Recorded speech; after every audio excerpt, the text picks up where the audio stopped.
Hi, Terry VanNoy. Welcome to Math Class with Terry V. Hope this video helps you out, and if you enjoy it, please share it, comment, or like it. And you can also go to my website, MathPowerLine.com. It's a math resource blog, lesson videos for students, and other resources for parents and teachers. Give me a call or go to my website or email. All right, let's go to today's lesson. We are at the end here. It's a self-quiz. This is the third part. And obviously the idea for a self-quiz is to make sure that you try these on your own. Okay, I've already set up and done some instruction here with some previous ideas using the law of sines and law of cosines and when you use each. And of course we've been looking at non-right triangles, which are either acute triangles or obtuse triangles. And when we talk about solving a triangle, you're given some of the angles and some of the sides, and you want to find all of the missing parts. So how do you do that? Well, you use the law of sines or the law of cosines. Okay, the law of sines is just a series of ratios here. And you use the law of sines when you know at least one angle and its opposite side. So that would be two angles and a non-included side, known as AAS, or two angles with an included side, known as ASA. If you have that kind of information, you would start with the law of sines. All right, law of cosines is where you have side angle side. It's an included angle between two given sides, or in some cases, maybe all you know is the side lengths of the triangle. It's going to take a couple of steps, but you will be able to eventually figure out all three angles. All right, let's give this a try. Have a piece of paper ready and warm up your calculator. Here we go. All right, here are the two problems for this self-quiz. Now you're given some information here, and you have to first draw the diagram so you can kind of label all the parts and figure out how to do it. Now a little hint here to start off with is you're given an angle and another angle, and this A side would actually be in between these angles. That would be an included angle. So that's what we call ASA, and as I just mentioned, that would mean that we're going to use the law of sines. Same case here. You have angle B, angle A, and line C, or segment C of that triangle, would be included between those angles. So we would have an ASA situation. All right, let's draw these out. Now, as I keep going through this and giving you hints along the way, if you are going to challenge yourself, you should pause this video and try to do the rest by yourself. I'm going to kind of walk you through this now.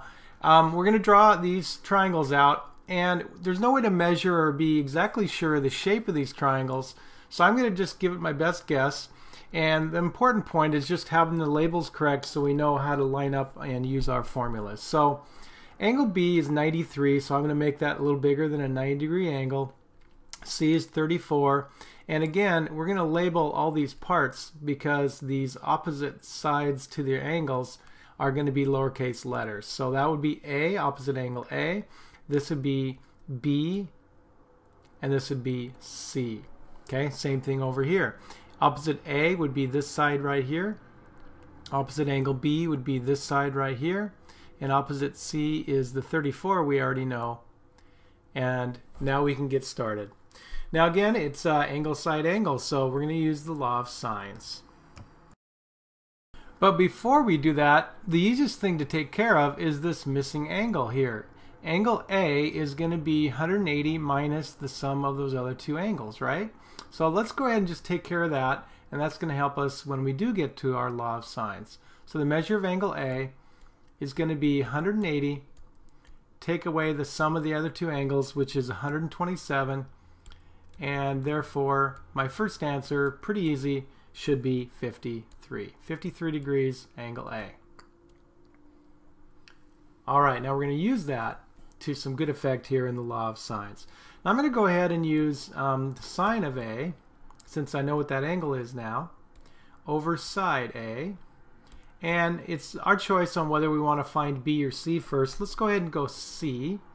So that'd be sine C over C. And we're going to fill in those numbers. Now the sine of our 53 degree angle is 0.7986. And 20. is our given side there for A. And the sine of our 34-degree angle at C is 0.5592. We're going to round it to 4 places. And we are looking for C, so that stays a variable. Now we're going to cross multiply, which is these two numbers here multiplied, divide by 0.7986, and you're going to get 14. Now that's rounded, but I believe it's 14.00 something. Okay, so we want to just round to the nearest whole unit in that case. C is 14. Now we already know this sine A over A part, so let's go ahead and use that again. Sine A over A, and this time we're going to solve for B, so that's going to be sine angle B over B. Alright, well it's going to be the same numbers, and that's why I'm doing that. 0.7986, I don't have to calculate it again, over 20 equals the sine of B. Well, B is 93 degrees, so you put that in your calculator and it's about 0.9986. Okay, and we're looking for B. Cross multiply. You should get about 25. Alright, B equals 25. Alright, so we found the missing angle and the other two sides using the law of sines. Alright, I hope you've already tried number 4. If not, pause this video. But here we go. First, we find that missing third angle, and so that's 180 minus 96, because these two angles that are given add up to 96. So angle C is going to be 84 degrees. Alright, you bet. Go for the easiest ones first. If you know two angles already, find that missing third angle. Now in the law of sines, this is what it's going to look like.